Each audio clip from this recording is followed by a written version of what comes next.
청취자 여러분께서 보내주신 자료인데요. 국토연구원의 정책 브리프, 해양 영토와 국경을 지키는 국토 외곽 먼 섬. 여기에 대해서 좀 깊이 들어가 보죠. 네, 이게 우리나라 외곽에 있는 섬들, 이게 왜 중요하고 또 지금 어떤 어려움이 있는지, 앞으로 계획은 뭔지, 뭐 그런 핵심 내용들이 담겨 있죠. 바로 그 점인데요. 브리프 시작부터 유엔 해양법 협약을 언급하더라고요. 유엔 클래스 제 121조. 이게 왜 중요한 건가요? 아, 네, 그게 핵심입니다. 간단히 말해서 사람이 못 살거나 자체적으로 경제 활동이 안 되는 바위섬 같은 곳은요. 배타적 경제 수역, EEZ나 대륙분 관리를 주장할 수가 없어요. 아, 그냥 돌덩이는 안 된다? 그렇죠. 결국 사람이 사는 섬이어야 한다는 거예요. 그래야 이제 해양 영토 확보에 결정적인 역할을 하는 거죠. 바로 그 점, 그러니까 이 외곽섬들의 전략적 가치를 딱 짚고 시작하는 겁니다. 그렇군요. 사람이 사는 섬의 중요성. 근데 이 중요한 섬들이 지금 소멸 위기라고요? 거의 국경 수비대 역할을 하는데 무인도가 될 수도 있다. 이거 좀 심각하게 들리는데요? 네, 상황이 상당히 우려스럽습니다. 정부가 딱 지정한 43개의 국포 외곽 먼 섬이 있거든요. 네. 거기 인구가 2015년부터 8년 동안 거의 한 13%가 줄었어요. 13%나요? 8년 만에? 네, 그리고 더 심각한 건 고령화예요. 70세 이상 인구 비율이 평균으로 봐도 21.8%니까 이미 초고령 사회 기준을 훨씬 넘었죠. 와, 평균이 그 정도면 네, 신안군 상태도 같은 곳은 뭐 45.5%에 달해요. 지방소멸 고위험 단계다. 이렇게 볼 수 있는 섬들이 꽤 많다는 거죠. 정말 충격적이네요. 이게 단순히 인구 감소를 넘어서 섬 공동체 자체가 무너질 수 있다는 신호 같아요. 그럼 왜 이렇게 사람들이 떠나는 건가요? 근본적인 문제가 뭐죠? 여러 가지가 복합적인데요.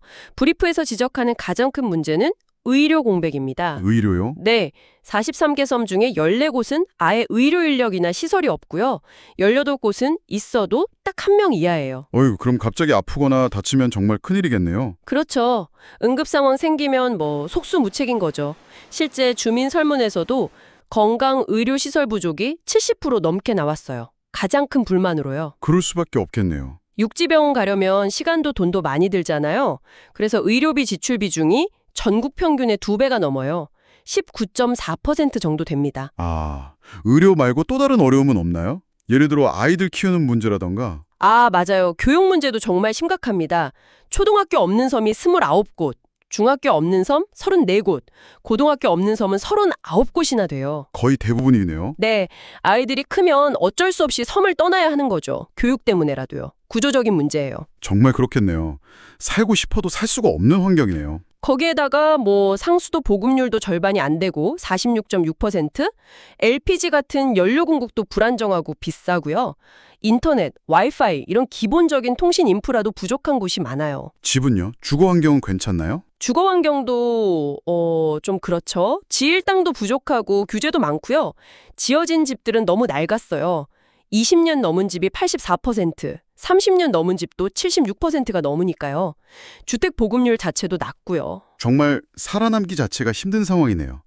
그럼 섬이니까 배편, 접근성은 어떤가요? 접근성도 큰 문제입니다. 기상 악화 때문에 1년에 100일 넘게 배가 못 뜨는 곳도 있어요. 백령도나 독도 같은 곳들이요. 100일이 넘게요? 1년에 3분의 1 가까이네요? 네. 근데 또 여객선 운임은 비싸요. KTX보다 킬로미터당 운임이 거의 3배 가까이 비싸니까요. 섬 안에서 다니는 대중교통은 뭐 말할 것도 없이 열악하고요. 총체적이네요, 정말. 그래서 정부가 법까지 만들게 된 거군요. 울릉도, 흑산도 등 국토외곽 먼섬 지원 특별법. 네, 맞습니다. 2024년에 제정됐고 내년 2025년부터 시행될 예정이에요. 이 법으로 이제 43개 섬을 딱 지정해서 지원하겠다는 거죠. 더 이상 두고 볼 수만은 없다고 판단한 겁니다. 법까지 만들 정도면 정말 심각성을 인정한 건데 혹시 외국 사례는 없나요? 우리만 이런 고민을 하는 건 아닐 것 같은데요. 있습니다. 브리프에도 일본하고 대만 사례가 나오는데요. 일본은 2016년에 유인 국경이도법이라고 만들어서 148개 섬을 지원하고 있고요.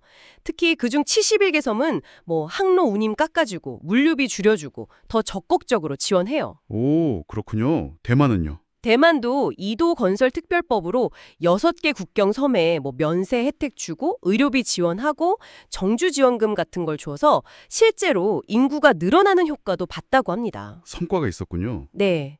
물론 나라마다 상황이 달라서 그대로 따라하기는 어렵겠지만 어쨌든 국가 차원에서 강하게 지원하는 게 중요하다는 건 분명히 보이죠. 그렇다면 우리 정부가 이 특별법으로 뭘 하려는 건가요? 구체적인 발전 전략 같은 게 있겠죠. 네. 우리를 지켜주는 우리가 지켜야 할 국토외곽 먼섬. 이런 비전 아래 5대 전략을 제시하고 있어요. 5대 전략이요? 네. 첫째는 당연히 국경수고 역량 강화고요. 둘째는 주민 생활 안정. 그러니까 의료, 주거, 소득, 교육 이런 걸 다 포함해서 지원하는 거고요. 생활 안정 중요하죠. 셋째는 접근성 개선, 소형 공항을 짓거나 큰 여객선을 투입하거나 운임 지원 같은 걸 확 늘리는 거고요. 넷째는 섬 자체를 매력적으로 만들어서 생활 인구를 확보하는 거예요. 관광 활성화나 기업 이촌 지원 강화 같은 거요. 아, 사람들을 끌어들이는 전략이군요. 그렇죠. 마지막 다섯째는 지속 가능한 발전 기반 구축, 디지털 전환이라든지 재난 대응 시스템 강화 같은 것들이 포함됩니다. 이걸 하려면 돈이 필요하니까 국경섬 기금 같은 걸 새로 만들거나 ESG 연계, 고향사랑 기부제 활용 이런 방안도 생각하고 있고요.